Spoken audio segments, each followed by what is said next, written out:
संस्कृत भागीरथी के इस अंक में कर्मवीर कथा पर वस्तुनिष्ठ प्रश्न हल किए जा रहे हैं। वस्तुनिष्ठ प्रश्न आप ध्यान से देखेंगे तो परीक्षा में अच्छे अंक आपको मिलेंगे। तो पहला क्वेश्चन है, उद्योगिनः पुरुष सिंह मुपैति लक्ष्मी।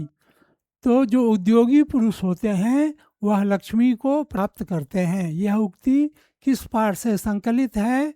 तो यह कर्मवीर कथा से संकलित है। उत्तर हमारा ए होगा। कर्मवीर राम प्रवेश राम के परिवार के सदस्यों की कुल संख्या कितनी थी? 4। उत्तर ए होगा। राम प्रवेश राम ने किस परीक्षा में विश्वविद्यालय में प्रथम स्थान प्राप्त किया था? स्नातक की परीक्षा में विश्वविद्यालय में सर्वोत्तम स्थान प्रथम स्थान प्राप्त किया था। लक्ष्मी किसका वरण करती है? लक्ष्मी किसका वरण करती है? तो जो उद्योगी पुरुष होते हैं लक्ष्मी उनका वरण करती है। कर्मवीर कौन था?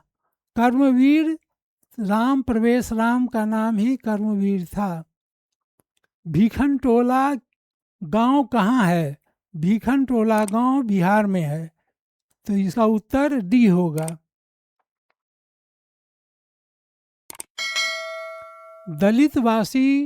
दलित ग्रामवासी पुरुष की कथा कौन है?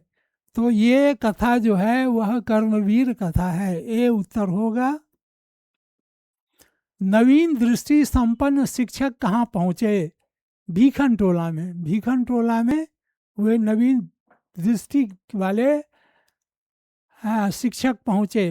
कर्मवीर राम प्रवेश ने निज उत्साह से कौन सा पद प्राप्त किया? तो सबसे महत्तम पद, सबसे ऊंचा पद प्राप्त किया। कर्मवीर कथा पाठ में किसकी कथा है? राम प्रवेश राम की कथा है। छात्राणाम अध्ययनम तपः। छात्रों का तपस्या क्या है? अध्ययन है। यह सी इसका उत्तर होगा।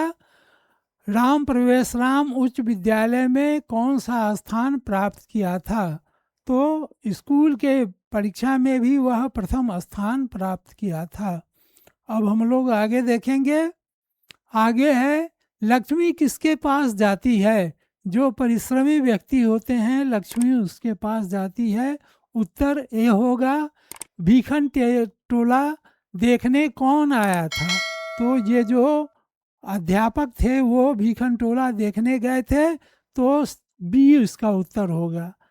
दलित ग्रामवासी पुरुष की कथा किस पाठ में है? तो यह जो है कर्मवीर कथा में है। तो ये उत्तर डी होगा। तो हम लोग इस प्रकार देखें, कर्मवीर कथा का जितना ऑब्जेक्टिव था, संभावित ऑब्जेक्टिव, हम लोग उसका हल किए। आशा करता हूँ कि परीक्षा में आपको यह काम देगा।